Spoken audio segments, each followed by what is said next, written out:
le poste national de la CRTV présente Honneur et fidélité. Le magazine hebdomadaire des forces de défense camerounaises.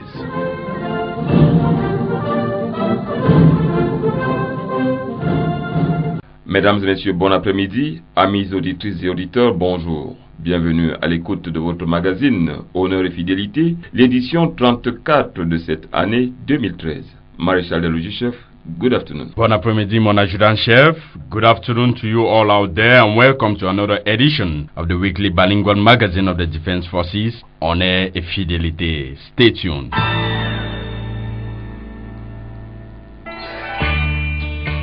Test de compétences pour les officiers diplômés d'école de guerre. Une thématique relative à la défense du territoire national leur sert de démonstrateur. Le coup d'envoi de la réflexion a été donné lundi par le ministre délégué à la présidence chargé de la défense. Rentrée scolaire fleurie pour les orphelins de militaires du secteur militaire terrestre numéro 1 morts en service commandé. Des fournitures leur ont été remises mardi. La sécurisation pendant les opérations de soutien à la paix ou comment consolider l'État et préserver les individus en période de sortie de crise. C'est le sujet du dossier de la rédaction, un sujet difficile de compréhension que notre invité, le colonel Roger Kuithieu, nous aidera à mieux assimiler. Il sera aussi question dans ce magazine de la levée de corps du lieutenant Marie-Grace Koundou, officier de gendarmerie décédé le 3 août dernier des suites de maladie. Echoes on a two-week workshop to brainstorm on military defense strategy currently taking place in the Ministry of Defense at the Hall of Arts. The handing over of didactic materials to children of fallen soldiers in the first military sector. Soldiers in the Yaoundé military garrison bid adieu to Lieutenant Marie-Grace Koundou. Still as part of today's edition, our guest, Colonel Roger Kuithieu, will enlighten us on security mechanisms during peacekeeping missions. Dear listeners, this and more will constitute a package this afternoon. If you are just joining us, stand at ease as we unfold the issues of the Defense Forces and the activities of the High Command over the CRTV National Station, the heart of the nation. Pour le service de ce programme, il y a dans ce studio et autour de ce plateau le lieutenant-colonel Didier Badjek, le maréchal des logis-chefs Aïvona Songale Malem, le sergent Alexandre Mpélimezing, le second maître Estelle Gisèle Yonke, Corporal Enombey Asek et Joseph Dieudonné Meuniong Sida, un civil rompu aux grandeurs de nos servitudes. Bien sûr, le colonel Roger Kuithieu, dûment annoncé. Prise de son, montage et mixage, les sergents Paul Salvador Ndienzana et Samuel Brian Bellinga. À ce microphone de présentation, Maréchal des logis-chefs Emmanuel Tatawoloa. Et moi, l'adjudant-chef Frédéric Massogi. Mesdames et messieurs, la suite après la musique.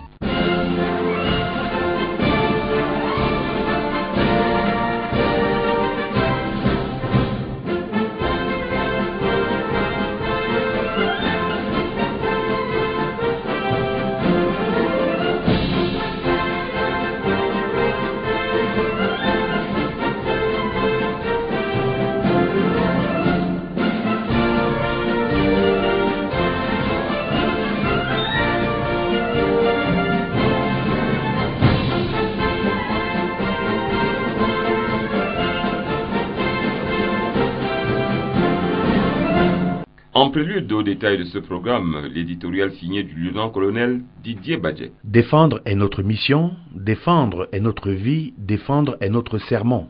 La défense populaire qui constitue la base de notre concept de défense semble s'être évaporée au rythme de l'antipatriotisme ou du génie à détruire notre demeure, scier la branche sur laquelle nous sommes assis. La défense du territoire qui se traduit par un engagement militaire n'est qu'une minime partie de notre système de défense, car celle-ci est nationale, c'est-à-dire qu'elle est l'affaire de tous, et se précise dans plusieurs secteurs. Cet élan national confirme pour le soldat de métier qu'il ne s'investisse ni partiellement, ni de manière indisciplinée, encore moins qu'il recule devant l'ennemi. Ce serait tout simplement un acte de trahison en temps de crise. Lui qui est l'exemple du combattant de la nation, partant du sacrolien armée-nation, le soldat devrait encadrer l'ensemble de la nation pour le combat populaire, car une nation défendue par le peuple est invincible. Autant le lien armée-nation paraît-il complexe ou incompatible pour certains antimilitaristes, autant il est le début de la défense de l'intégrité de l'état de droit et de l'expression de la souveraineté pour dire que ce lien, que d'autres militaristes appellent à être, cette fois indissoluble, ne peut être qu'existentiel, rappelant la volonté des uns et des autres à vivre ensemble et garder ce qui est de plus précieux et fraternel, la patrie. Les liens très forts, voulions-nous dire d'une manière plus puérile. La colonisation nous donne l'héritage d'une cinématique inverse de la création de l'État-nation, comme cela s'est créé au sein des sociétés occidentales, en l'occurrence libérales. Encore qu'en Afrique, les frontières ont précédé la nation, elle-même a précédé l'État. Loin de nous lamenter sur ce qui était, parlant du tracé arbitraire, le Cameroun a hérité pour sa part de la diversité, et pour le cas d'espèce, notre frontière a été plutôt pour nous une bénédiction, la richesse d'avoir sur le même territoire une multitude de tribus, une géographie diversifiée, un pays riche en potentialités, parlant des matières premières, des ressources humaines et celles des structures communautaires. Et c'est cela que nous devrions défendre avec la dernière énergie, sans xénophobie mais avec fermeté.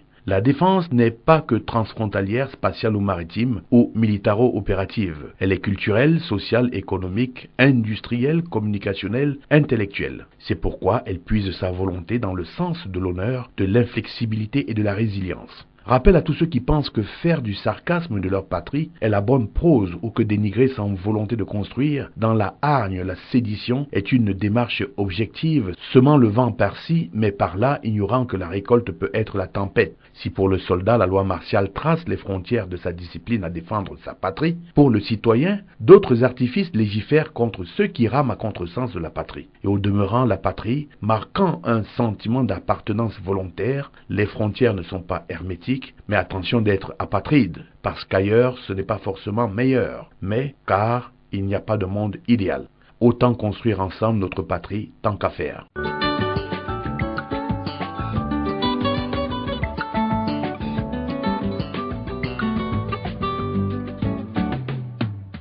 Les dossiers événementiels. Les dossiers événementiels.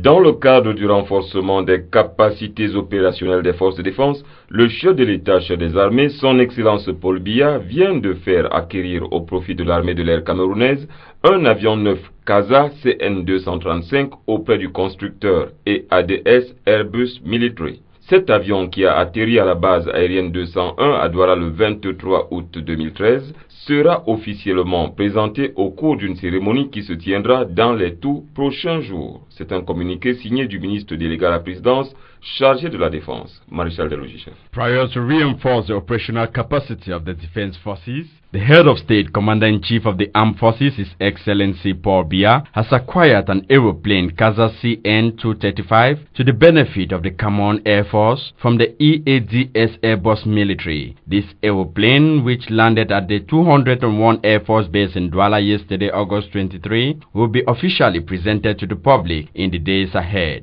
Signed, the Minister Delegate at the Presidency in charge of Defense, Mebengo Edgar Allen. Ainsi, nous aussi, Maréchal des Logis-Chefs, nous emboîtons le pas à notre hiérarchie pour dire que nous y reviendrons plus en détail dans les tout prochains jours. Exactly, Senior Warrant Officer. Encore bonjour. Un groupe d'officiers supérieurs issus de toutes les composantes des forces de défense planche depuis le lundi 19 août 2013 sur une thématique ayant trait à la défense militaire du territoire national. Pendant 2 semaines, ces officiers, tous diplômés d'écoles de guerre camerounaises et étrangères, vont mettre en commun les savoirs ramenés de ces diverses académies pour élaborer un concept de défense prenant en compte les paramètres tels l'environnement, les types de menaces, l'actuel dispositif de défense et bien d'autres.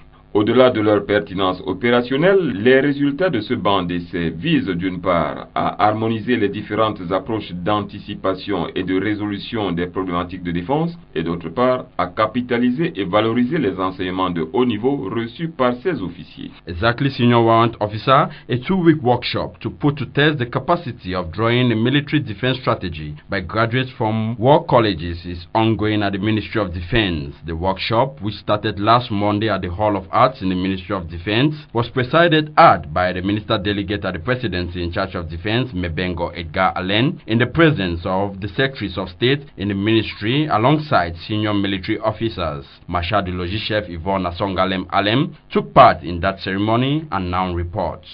The participants of the workshop are senior military officers, most graduates from the Cameroon International War College and war colleges in countries such as France and Morocco. They have as mission to put into practice what they have learned in school, that is, the conceptualization of a military strategy.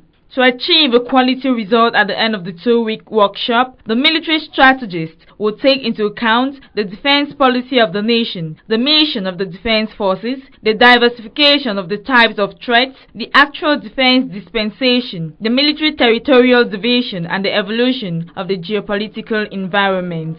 Addressing the participants who are working under the supervision of the Chief of Defense Staff, the Minister Delegate at the Presidency in charge of Defense, Mbengo Edgar Alain, reminded them of the importance of the work to be done. As such, they have to perfectly apply the theories and practice acquired in school, not only to justify their know-how, but to also encourage the High Command to continue to invest more in training officers. The participants will benefit the assistance of the services of the defense staff. Au détour de l'allocution qu'il a prononcée à l'ouverture de cet atelier d'évaluation, Mbengo Edgar Alain, le ministre délégué à la présidence chargé de la défense, a relevé l'importance et la portée du travail cognitif à entreprendre pour engager les participants à une totale implication. Nous l'écoutons. La valorisation et la capitalisation des enseignements de haut niveau reçus par nos officiers dans les différentes écoles de guerre et en particulier dans notre jeune École supérieure internationale de guerre qui en est à sa 8e promotion sont tout aussi importantes car c'est à travers ce type de travaux que deviennent plus visibles les fruits des efforts consentis par cette jeune institution depuis sa création. Aux experts qui vont plancher pendant 2 semaines à la tâche sous les ordres du chef d'état-major des armées. Je voudrais exprimer ma conviction que vous mesurez bien l'importance des travaux à effectuer. Vous êtes les pionniers dans cette démarche et la qualité du résultat de vos travaux devrait justifier et encourager la haute hiérarchie à développer cette approche qui est désormais irréversible.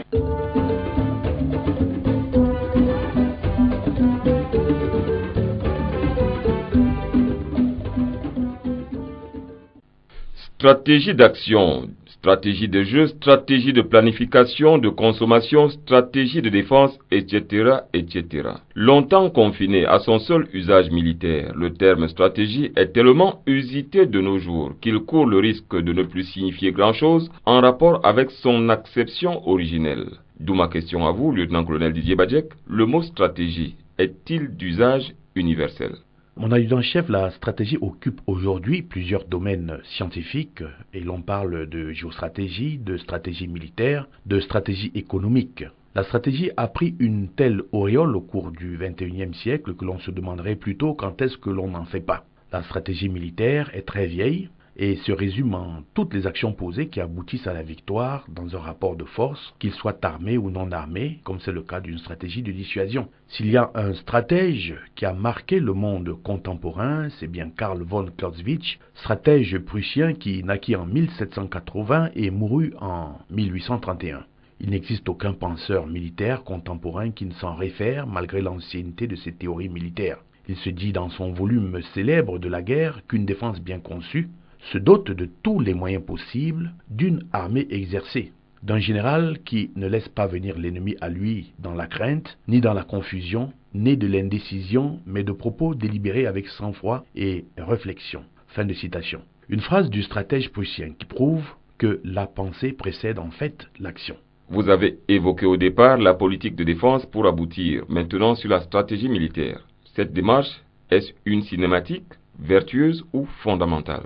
Mon adjudant-chef, c'est la base d'un concept qui sied à un modèle démocratique, c'est-à-dire un modèle où le politique influence véritablement la stratégie militaire. Cette démarche est donc une cinématique vertueuse, en même temps et fondamentale. La politique de défense proposée par le politique définit déjà la nature de l'armée que l'on veut se donner, l'étendue de ses missions et la relation de ce modèle avec la nation. La politique de défense donne les moyens qui vont servir à l'emploi des forces. C'est un acte constitutionnel qui établit l'armée dans sa véritable place au sein des institutions nationales dont elle garantit la survie. De quel type de relation s'agit-il? Est-ce que le militaire, en dehors du pouvoir exécutif, est-ce que le militaire peut établir des relations d'une manière transversale avec les autres pouvoirs? La politique de défense établit justement le type de relation qui existe entre l'armée, les différents pouvoirs et les individus qui incarnent ce pouvoir. Elle devrait être exhaustive à mesure de contenir clairement le concept de défense, les structures de défense et les missions confiées à chacune d'entre elles. Cette politique se définit en réalité en fonction d'une grande orientation qui tienne compte de la situation géostratégique mondiale et celle particulière de la région et de la sous-région. Elle fait face globalement aux menaces et risques et à cet effet devrait refléter de la meilleure réponse possible pouvant s'y opposer. Et la Constitution, loin d'être une rédaction, je voudrais dire, vide d'importance, devient l'outil qui fixe le caractère de la défense. La responsabilité de l'autorité investie, la mettant en œuvre, qui de ce fait est responsable de la sûreté et de la sécurité de l'État et qui est le négociateur des accords internationaux relatifs à la défense. La politique de défense hiérarchise les degrés de compétence partant de la plus haute autorité à celle impliquée dans les échelons inférieurs de commandement, de manière à répercuter tout ordre au niveau territorial. Ces normes assez basiques ne s'appliquent pas à tous les modèles, mais peuvent toutefois constituer une approche qui remette chaque institution dans la plénitude de ses attributions. Et il faut bel et bien une clarification au niveau politico-stratégique, et cela est très important. Et c'est bien Karl von Clausewitz que je vais encore citer, vous m'excuserez de revenir constamment sur lui. Il comprend bien que cette clarification est nécessaire et pense que la tâche, pour le citer, la tâche, je voulais dire, première de toute théorie est de mettre de l'ordre dans ce qui est confus et dans les concepts et les idées qui sont enchevêtrés. La tactique et la stratégie s'interpénètrent dans le temps et dans l'espace. Mon colonel, en prenant 1830 comme année de rédaction du fameux ouvrage de von Clausewitz, 183 années se seront écoulées jusqu'à nos jours. Et bien qu'encore valide, sa théorie présenterait certainement déjà quelques insuffisances, eu égard aux nouveautés sociales, économiques et scientifiques. Pour ma part, il y en a plusieurs. Il faudrait déjà que chacun soit à sa place, que le politique reste dans sa sphère politico-stratégique, que les professionnels de l'engagement que sont les militaires restent dans leur sphère stratégique, qui elle également englobe les strates opératives et tactiques. L'autre insuffisance serait aussi celle de ne pas disposer d'un observatoire d'évaluation stratégique qui donne un kaléidoscope froid de certains marqueurs importants. Il s'agit d'une évaluation globale qui engendre une politique dont découle un concept et une stratégie militaire. Et non l'inverse. Les missions générales qui se dégagent d'une telle politique sont immédiatement exploitables par les militaires qui savent les préparer, les planifier et exprimer les besoins nécessaires dans le cadre de la fourchette budgétaire disponible. Les missions essentielles qui se dégagent se résument à prévenir les menaces, asseoir une politique de dissuasion et de se donner les moyens de la défense du territoire, des structures et équipements collectifs civils et militaires. La stratégie est bien au départ, il me semble, la résultante d'un choix politico-militaire.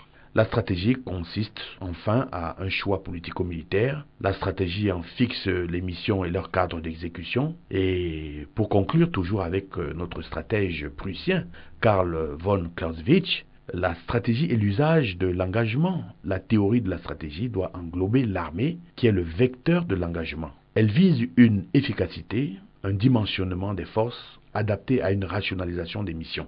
La rationalisation de la stratégie est fortement influencée par les contextes et est dirigée par les objectifs. Certaines stratégies se sont avérées incohérentes, impossibles ou confuses quand elles ne sont pas arrivées à une péremption rapide. Non seulement la stratégie a besoin de l'espace, mais également du temps. La stratégie est essentiellement spatio-temporelle. Lieutenant-colonel Didier Badjek, merci. Bonne fin de semaine à vous.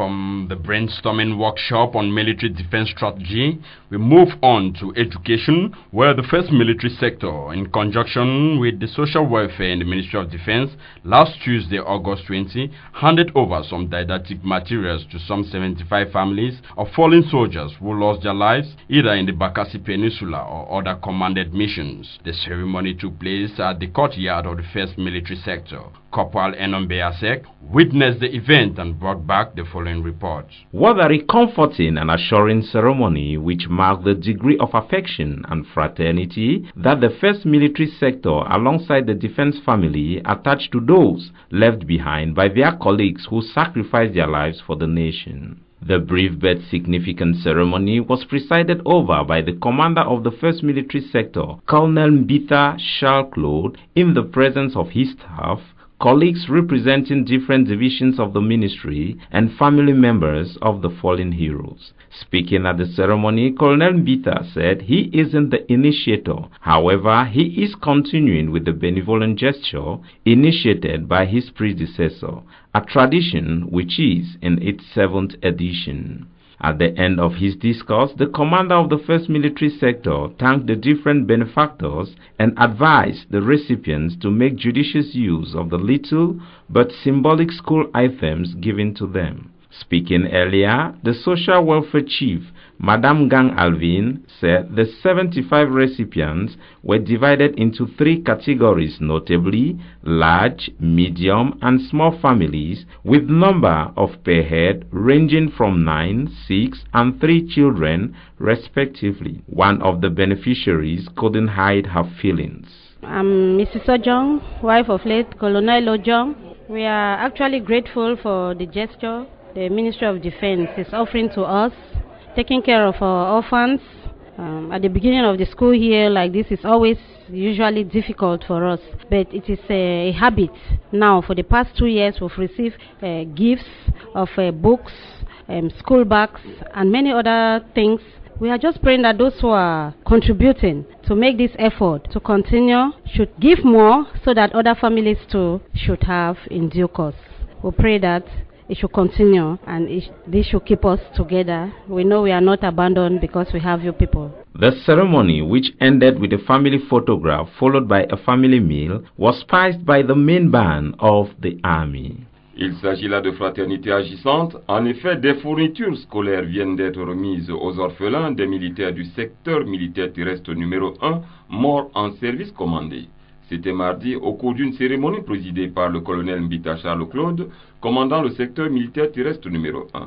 Le sergent Alexandre Pelimezing était aussi de la partie et il revient sur ce geste de solidarité. Un élan de cœur en souvenir des frères d'armes disparus en service commandé pour la patrie. Ce geste grandiose est d'autant plus important en cette période de rentrée scolaire, car non seulement le matériel donné est un atout indéniable pour une bonne entame de l'année scolaire, mais aussi et surtout il vient à la rescousse et booste le moral des familles concernées qui ne sont pas restées indifférentes face à cette manifestation de fraternité. La veuve du colonel Mamnougui, je suis très émue et très reconnaissante envers le ministère de la Défense ainsi que le Comsecteur pour avoir pensé à nos enfants qui sont maintenant désespérés par rapport à la perte de leur père. Je suis la veuve de l'adjudant-chef Feyum Emmanuel.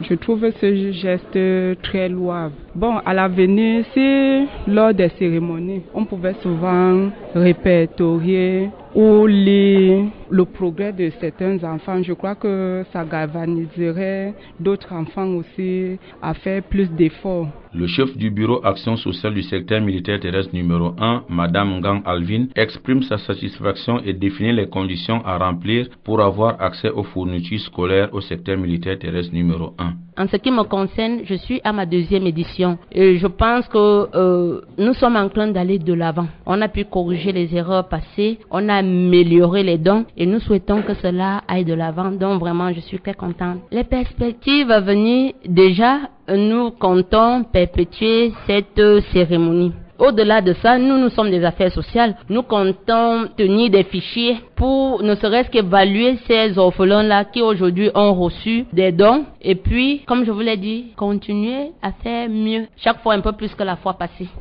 Les conditions pour être bénéficiaire de ces dons ne sont pas aussi extraordinaires que ça. Déjà, de prime abord, la cérémonie, elle a été initiée pour les orphelins des militaires décédés à Bakassi. Par la suite, on a globalisé avec ceux décédés en service commandé. Et pour que vos noms figurent dans les fichiers, on constitue tout un dossier qui est composé de la photocopie de l'acte de décès, la photocopie du certificat de genre de mort, la photocopie de l'acte de mariage, parce que ce sont les épouses qui sont maintenant les chefs de famille, les photocopies des actes de naissance des enfants. C'est tout pour la constitution du dossier. Le certificat de genre de mort va nous permettre de savoir effectivement que le militaire en question, il est décédé soit à Bakassi, soit en mission commandée. Parce que vous savez, on ne donne pas à tous les orphelins des militaires, c'est une catégorie bien précise. De son côté, le comsecrétaire militaire terrestre numéro 1 a remercié le ministre délégué à la présidence chargé de la défense Mabengo Edgar Alain pour son soutien inconditionnel et l'intérêt qu'il accorde aux orphelins des militaires morts en service commandé. La cérémonie qu'on organise ce jour est une cérémonie qui entre déjà dans les habitudes du secteur militaire terrestre numéro 1. Elle a été initiée par mon prédécesseur, le colonel Ndougou, et qui a eu l'idée merveilleuse de penser que, en dehors de ce que l'État apporte comme appui conventionnel aux orphelins de nos camarades décédés en service commandé, que nous devrions mettre un petit plus d'humanité en faisant une cérémonie dédiée à eux seuls pour que nous leur témoignions de notre affection et que nous gardons le souvenir de leurs parents qui sont sacrifiés au bénéfice de la nation. Cette œuvre à caractère social est rendue possible grâce aux contributions volontaires et à la magnanimité des personnels du ministère de la Défense en service dans la garnison de Yaoundé. La cérémonie a pris fin avec les photos pour la postérité.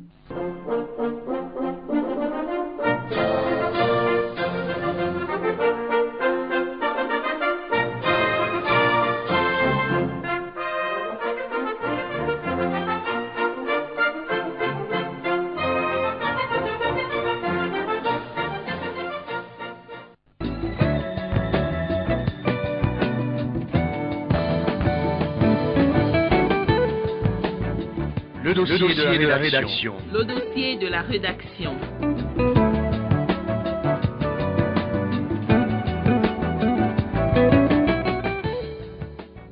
Le troisième et dernier volet de notre série sur les opérations de maintien de la paix porte sur un concept pluridimensionnel puisqu'il mêle à la fois l'État et l'individu dans une espèce de dualité pas du tout dénuée de compétitivité, bien au contraire.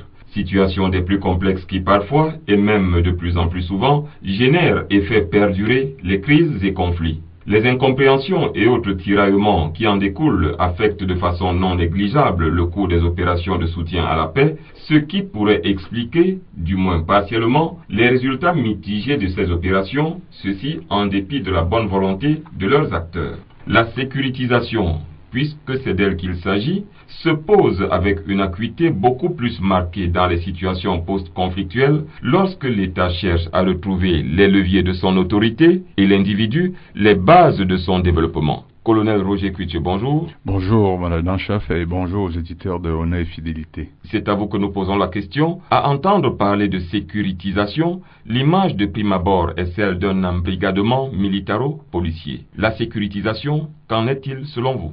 La sécurisation n'est pas définie par moi. La sécurisation est un terme qui a été inventé par Barry Buzan et Holly Weaver, qui sont des professeurs de l'école de Copenhague, et qui l'a défini comme ceci, qu'il s'agit d'un processus par lequel un agent fait d'un enjeu une menace existentielle qui vient légitimer des actions allant au-delà de la politique courante. Dans la sécurisation, en un mot, il s'agit pour un acteur influent de tenir un discours légitimateur sur un sujet en véhiculant sa propre conception sur le sujet selon ses intérêts propres et d'imposer dans l'esprit de tous cette conception comme étant la plus plausible. Ça, c'est des explications qui sont données par Barry Buzan et Holly Weaver. Nous sommes dans les opérations de soutien à la paix. Quel rapport avec la sécurisation, étant donné que d'une part, l'État est déliquescent et de l'autre part, l'individu est livré à lui-même? C'est effectivement parce que devant les opérations de soutien de la paix, nous constatons aujourd'hui, comme vous l'avez dit si brillamment dans votre introduction, Merci. Les opérations de soutien de la paix ont de la peine à avoir le succès qu'on attendait. Le Darfour est toujours à feu et à sang, la RCA est toujours à feu et à sang. Les Grands Lacs. Les Grands Lacs, avec la RD Congo, où on vient de créer une autre force au-dessus de celle qui était là. La brigade d'intervention rapide. Ça veut dire donc qu'il faut se poser la question de savoir pourquoi ces opérations de soutien de la paix ont de la peine à ramener la paix, qui n'est pas forcément le silence des armes. Et c'est sur cet aspect que nous nous sommes humblement interrogés sur qu'est-ce qu'on a sécurisé face au conflit dans ces régions. Quel est le paradigme sécuritaire que nous avons choisi? Vous avez parlé tout à l'heure, la première réponse, c'est des réponses militaro-policières. Et on peut se poser la question, pourquoi ces réponses militaro-policières n'apportent pas de solution au Darfour? L'État attendu étant entendu qu'il y a des dizaines de milliers de forces qui sont déployées. Qui sont déployées avec beaucoup d'argent, beaucoup de soutien logistique engagé, mais nous n'arrivons toujours pas à avoir la paix. On se pose la question, est-ce que le discours qu'on a mené face à ces conflits, c'est le vrai? Et c'est là où la sécurisation, le choix du paradigme sécuritaire, tel que le définit Barry Buzan et Holly Weaver, se pose à nous aujourd'hui. Dans ce cas-là, qui sécurise quoi? Alors, qui sécurise quoi? On va poser la question. Face au conflit dans ces zones, les responsables en charge du maintien de la paix, pour eux, la menace, c'était quoi? Alors, s'ils ont identifié la menace et ont pris les mesures pour faire face à cette menace, forcément, on aurait eu la paix. Le conflit n'aurait pas se pérenniser. Ce qui veut dire qu'on ne se sera pas posé la bonne question au départ. On peut s'être posé la bonne question, mais à notre humble avis, est-ce qu'on a trouvé la bonne réponse? Nous arrivons simplement à la conclusion selon laquelle, si les conflits sont latents et continuent jusqu'aujourd'hui, malgré les efforts, il faut bien qu'on se rende compte que les solutions militaro-policières sont insuffisantes et parfois incertaines et qu'il faut sécuriser quelque chose d'autre à notre humble avis.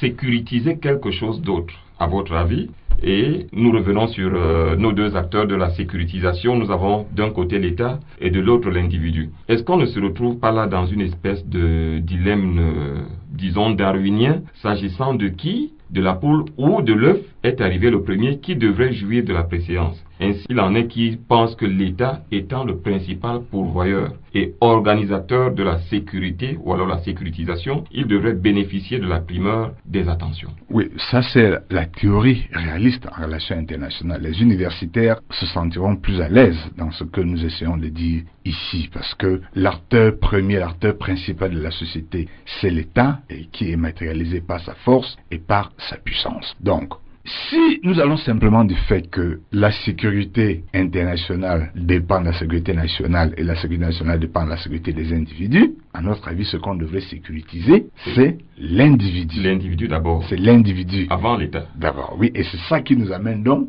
à revenir sur le concept, dans les opérations de soutien à la paix, de sécurité humaine. Oui, c'est quoi la sécurité humaine donc? La sécurité humaine, c'est un concept qui a été repris par le rapport mondial sur le développement humain en 1994 et qui est intitulé « Nouvelle dimension de la sécurité humaine ». Il décrit la sécurité humaine comme ayant deux aspects principaux. D'une part, la protection contre les menaces chroniques telles que la famine, la maladie et la répression, et d'autre part, la protection contre tout événement brutal susceptible de perturber la vie quotidienne. En un mot, il se regroupe en 7 concepts: la sécurité économique, la sécurité alimentaire, la sécurité sanitaire, la sécurité environnementale, la sécurité personnelle, la sécurité de la communauté. Ainsi, oui, vous pouvez bien, mon colonel, nous détailler chacune de ces sécurités-là. La sécurité économique recouvre l'accès à l'emploi, aux ressources et qui ne menacent pas à la pauvreté. La sécurité alimentaire signifiant l'accès matériel et économique à la nourriture pour tous et à tout moment, ceux qui sont confrontés à la note de la fin de la famille. La sécurité sanitaire, l'accès aux soins médicaux, de meilleures conditions sanitaires de faire face aux blessures et maladies. La sécurité environnementale, qui affronte les menaces de pollution, de dégradation de l'environnement, mettant en danger la survie des personnes, de l'épuisement des ressources. La sécurité personnelle, parfois la sécurité de la communauté, qui signifie que la plupart des personnes tirent leur sécurité de leur appartenance à un groupe, et ainsi de suite. Voilà en gros ce que dit le programme des Nations Unies pour le développement en ce qui concerne la sécurité humaine. Alors, cette sécurité humaine, sur le plan militaire, la question qu'on se pose, comment est-ce qu'elle peut être réalisée? Oui. Encore, nous répondons que dans le cadre des opérations de soutien à la paix, si la paix doit être réalisée par la prise en compte de la sécurité humaine, cette sécurité humaine est prise en compte par les forces au travers des actions civilo-militaires qui sont des actions prises par la force pour modifier l'environnement dans lequel évolue la force, soit au profit de la force, soit au profit des populations, afin de favoriser le retour d'un climat de paix. Et les militaires le font si bien jusque-là, mais on se pose encore la question, est-ce que dans les opérations de paix que nous venons de citer et qui ont de la peine à ramener la paix, n'existe-t-il pas des actions civilo-militaires? Elles sont inadaptées, elles sont quantitativement, qualitativement insuffisantes, elles sont mal conçues, mal réalisées. Oui. Qu'est-ce qui fait problème? Voilà, nous disons que ces actions civilo-militaires, à notre avis, ne bénéficient pas suffisamment de l'attention qu'il faudrait leur accorder. Si c'est la sécurité humaine qui est la condition de la paix, le militaire sur le terrain, depuis la planification, devrait prendre en compte les actions civilo-militaires. Et ma foi, d'expérience, on se rend compte que l'officier ACM dans une opération de paix est désigné au gré de la volonté du commandant de la force, selon la disponibilité de cet officier ou bien de leurs affinités. Alors, nous pensons que les actions civilo-militaires devraient être dirigées par un officier qui a un cursus académique lui permettant de maîtriser les actions civilo-militaires depuis la planification jusqu'à l'exécution sur le terrain. Donc, à notre avis, les actions civilo-militaires qui existent si bien dans les opérations de paix devraient être mieux pensées. Une partie intégrante. Une partie intégrante devrait être planifiée. Des concepts d'opération. Des concepts d'opération. Afin que sur le terrain, parce qu'en fait c'est ces actions civilo-militaires qui ont un impact direct sur le vécu, sur le quotidien de ces personnes qui vivent, des populations dans cet état qui a perdu, de cet état en faillite, parce qu'il faut bien le dire, les opérations de maintien de la paix, de la paix s'exécutent dans un environnement où l'État est en faillite, a perdu, où les acteurs non étatiques font face à l'État et dans lequel les populations ont besoin d'un autre discours. Et heureusement, ce discours que constituent les actions civilo-militaires, mieux pensées, mieux adaptées, bien dimensionnées, exécutées par des personnes qualifiées, pourrait donc toucher le cœur des personnes vivant dans ces zones de conflit.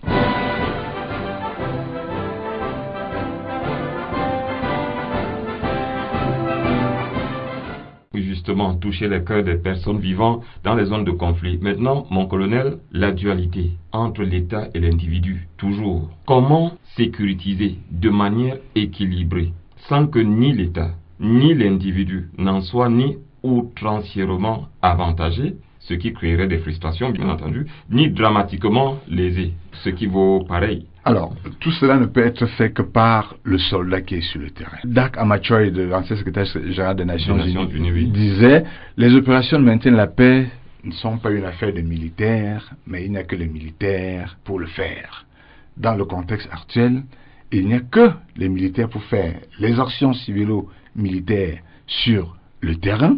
Donc, les militaires sur le terrain étant une émanation de l'État, vont poser des actions civilo-militaires au profit des individus. Ça veut dire que, à la limite, la poire est coupée en deux et personne, à notre sens, ne devrait être lésé, comme vous venez de le préciser. Donc, le soldat exécutant des actions civilo-militaires au profit des populations, nous pensons, à notre avis, que dans ce cas, on n'aurait lésé personne, comme vous venez de le dire. Ceci me fait dire comme ça que, pourquoi ne pas le dire, que dans notre armée, nous avons la chance de disposer de personnel de pratiquement toutes les spécialités et tous les corps de métier qui ne seraient pas prise au dépourvu ou alors incapable, incompétente une fois rendue sur le terrain quand il faudrait effectuer des forages ou alors créer des infrastructures routières. Oui, nous avons relevé ici, il y a quelque temps, la qualité exceptionnelle de nos personnels déployés sur le théâtre des opérations de soutien de la paix en Afrique et ailleurs. Et nous pensons que nous sommes très bien placés, nous sommes suffisamment outillés pour faire face à tous ces challenges que nous venons d'évoquer. Notre pays ne sera pas pris au dépourvu. Notre pays peut se targuer aujourd'hui d'être à la pointe de la qualité de ces personnels à déployer sur le théâtre des opérations de soutien de la paix. Nous avons, en ce qui concerne spécialement les actions civilo-militaires, nous avons des personnels hautement qualifiés. Qui s'exercent, soit dit en passant, déjà au pays, nous parlons de Bakassi, des routes et autres. Effectivement, les populations sont témoins de ce que nos militaires font sur le plan du civil, que ce soit les routes, les ponts, les forages, les bâtiments qui se construisent en un tour de main, ainsi de suite. Donc nous pensons que le Cameroun est suffisamment outillé et bien armé pour répondre de manière adéquate aux demandes de la communauté internationale en ce qui concerne la prise en compte de la sécurité humaine à travers les actions civilo-militaires. Dans les opérations de maintien de la paix. Donc c'est un savoir-faire qui ne demande qu'à être exporté. Colonel Roger Cuitieux, une fois de plus, honneur et fidélité, se flatte de vous avoir eu comme invité. C'est un plaisir d'être dans votre studio, c'est un plaisir de discuter avec vous, c'est un plaisir aussi de partager ma modeste expérience des opérations de soutien de la paix aux autres, afin que, mis ensemble, ces enseignements puissent nous permettre d'avancer, de faire avancer la science et de faire avancer le niveau de notre institution chère, l'armée. À très bientôt, mon colonel. Je vous remercie. Cette semaine encore, les lugubres trompettes de la mort ont déchiré les tympans et les cœurs de la fratrie de la défense, avec les ultimes honneurs rendus au lieutenant Koundou Marie-Grace, péri le samedi 3 août 2013 des suites de maladie. La levée de corps de cet officier s'est déroulée jeudi matin à la brigade du quartier général. It was in a melancholic atmosphere, Senior Warrant Officer, where soldiers of the Yaoundé military garrison, family members, friends and well-wishers converged at the esplanade of the headquarters brigade to pay their last respect to their fellow comrade, Lieutenant Koundou Marie-Grace, in a ceremony presided at by the Central Coordination Director of the National Gendarmerie, Brigadier General Daniel Elokobin Jok, representing the Minister Delegate. Joseph Dieudonné Ménécida was a man on the beat. Arraché à la vie au petit matin du 3 août 2013, après 4 jours de maladie, le lieutenant Koundou Marie-Grace, jusque-là en service au commandement des écoles et centres d'instruction de la gendarmerie nationale, est sur le point d'être conduite à sa dernière demeure. Elle a entamé son voyage vers l'éternité jeudi dernier à la cour d'honneur de la brigade du quartier général par la cérémonie de levée de corps présidée par le général de brigade Elokobi Daniel Ndjok, directeur central de la coordination à la gendarmerie nationale, représentant personnel au ministre délégué à la présidence chargé de la défense. La cérémonie, empreinte de forte émotion et de tristesse, a connu la présence de nombreux officiers, sous-officiers, militaires du rang, parents, amis et connaissances visiblement marqués par cette disparition. Lorsque retentit la sonnerie aux morts, la douleur monte d'un cran. La procession funèbre est un moment très difficile à supporter par les proches du lieutenant Koundou Marie-Grace qui fondent en larmes les uns après les autres. Étreints par une forte douleur, ils retiendront à peine leurs larmes pendant l'éloge funèbre lu par le lieutenant-colonel Mayon Patrice, chef section des affaires financières au CECIG. Né le 25 janvier 1968 à Doungué, dans le département du Mungo, le lieutenant Koundou Marie-Grace a été incorporé dans la gendarmerie en 1990 en qualité de l'herbe gendarme. La formation et surtout les stages qu'elle a suivis lui ont permis de connaître des avancements conséquents. Élève gendarme, gendarme-major, maréchal des logis chef, adjudant-chef, sous-lieutenant et lieutenant. En 23 ans, sous les drapeaux, elle a tour à tour servi au commandement des écoles et centres d'instruction de la gendarmerie nationale, à la détection des personnels de la gendarmerie nationale, au bureau de police judiciaire, au commandement des écoles et centres d'instruction de la gendarmerie nationale. Au moment de sa mort, elle était chef bureau moyen généraux au CECIG. Chrétienne pratiquante, le lieutenant Koundou Marie-Grace laisse un mari éploré et un enfant inconsolable. Nous vous proposons un extrait de l'éloge funèbre de la disparue, éloge prononcé par le lieutenant-colonel Patrice Meillon, le chef du service administratif et financier au commandement des écoles et centres d'instruction de la gendarmerie, éloge qui relate les circonstances du décès du lieutenant Marie-Grâce Koundou. La nouvelle a ainsi retenti comme un coup de massue ce samedi 3 août 2013 au matin. Le lieutenant Koundou Marie-Grâce venait de passer l'arme à gauche. La tristesse et l'émotion qui m'ont envahi dès cette annonce m'habitent encore. Et c'est dans cet état d'âme qu'il me revient le pénible devoir de prononcer l'éloge funèbre de celle-là qui hier encore était ma plus proche collaboratrice. En effet, mesdames, messieurs, 4 jours de maladie seulement ont suffi pour emporter dans l'au-delà notre brave collaboratrice, notre camarade, amie et que sais-je encore, que d'espérance et de rêves brisés. Mais que s'est-il donc passé pour en arriver là? Le mardi 30 juillet 2013, en fin d'après-midi, et après une journée de travail bien remplie, le lieutenant Koundou m'a fait savoir qu'elle ne se sentait pas bien. Je lui ai demandé d'aller au CHU et de se faire consulter par un spécialiste. Chose qu'elle fera, d'autant plus qu'une fois rentrée à son domicile, son malaise serait accentué. Elle sera donc internée au service des urgences où, en dépit de tous les soins et de tous les efforts fournis par les médecins, elle succombera le samedi 3 août 2013 au matin contre toute attente. Le diagnostic du médecin nous fait savoir qu'elle est morte des suites d'embolie pulmonaire massive. Dans Proverbes chapitre 14 verset 32, il est écrit, je cite, « Le méchant est renversé par sa méchanceté, mais le juste trouve un refuge même en sa mort. » Fin de citation. Marie-Grâce. Nous pensons du fond de nos cœurs que tu étais juste et que la mort n'est qu'un refuge pour toi contre le méchant. Va et repose en paix auprès de ton Dieu que tu as servi. Ton nom restera gravé en lettres d'or dans nos mémoires. La gendarmerie en général et le SETIC en particulier que tu as servi avec dévouement te resteront toujours reconnaissants. Au nom de Monsieur le ministre délégué à la présidence chargé de la Défense, de Monsieur le secrétaire d'État auprès du ministre de la Défense chargé de la gendarmerie, du colonel commandant les écoles et centres d'instruction de la gendarmerie, de tous tes collègues et camarades d'armes, j'adresse à la famille si durement éprouvée mes condoléances les plus attristées auxquelles je joins l'expression de ma profonde compassion.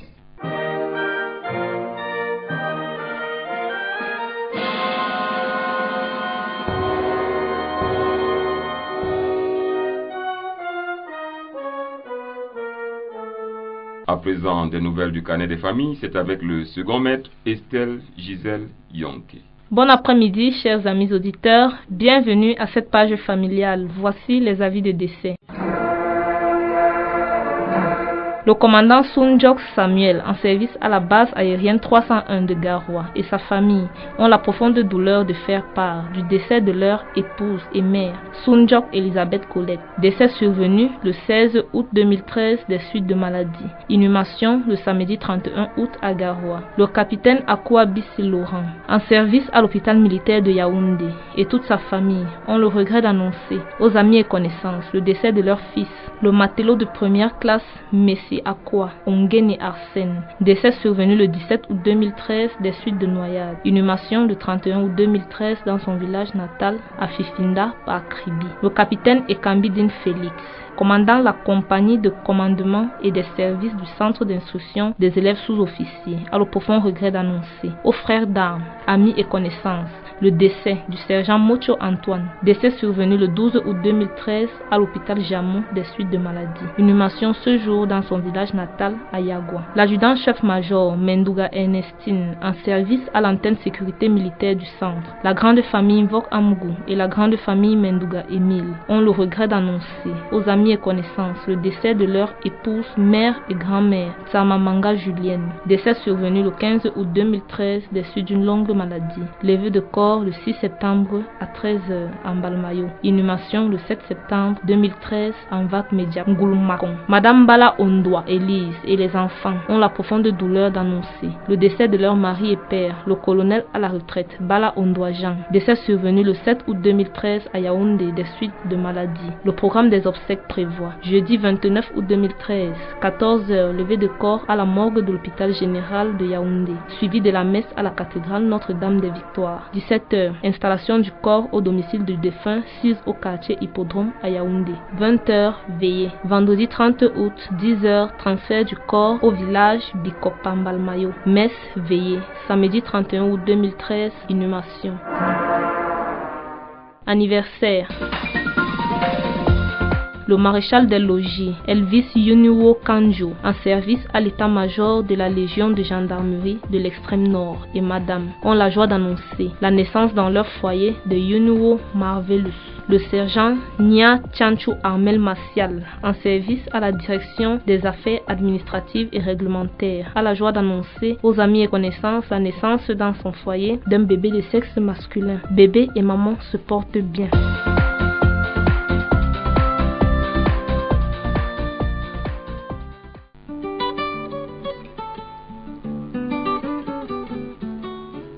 Dear listeners, it's on this note we wrap up today's edition of On Air Fidelity. But before we take a leave, a reminder of our major headlines. We had echoes on a 2-week workshop aimed at brainstorming on military defense strategy currently taking place in the Hall of Arts in the Ministry of Defense. The handing over of didactic materials to children of fallen soldiers in the first military sector. Soldiers in the Yaoundé military garrison bid adieu to Lieutenant Marie-Grace Kondo, and we had as our guest Colonel Roger Kwiche, who made clear on security mechanisms during peacekeeping missions. That was how we saw On Air Fidelity this 24th day of August 2013. Until then, see you next week, God willing, and bye-bye. Have a nice weekend, Senior Warrant Officer. Thank you very much, Maréchal des Logis Chef. Test de compétences pour les officiers diplômés d'école de guerre, une thématique relative à la défense du territoire national leur sert de démonstrateur. Le coup d'envoi de la réflexion a été donné lundi par le ministre délégué à la présidence chargé de la défense. Rentrée scolaire fleurie pour les orphelins de militaires du secteur militaire terrestre numéro 1 morts en service commandé. Des fournitures scolaires leur ont été remises mardi dernier. La sécurisation pendant les opérations de soutien à la paix ou comment consolider l'État et préserver les individus en période de sortie de crise. Un sujet que nous aura aidé à explorer le colonel Roger Kwiche.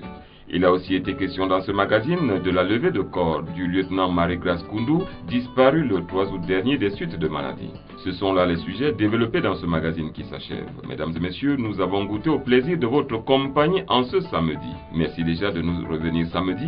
Donc, à samedi. Et d'ici samedi, mesdames et messieurs, portez-vous bien. Honneur et fidélité, édition 34 de l'an 2013. Stop et fin. C'était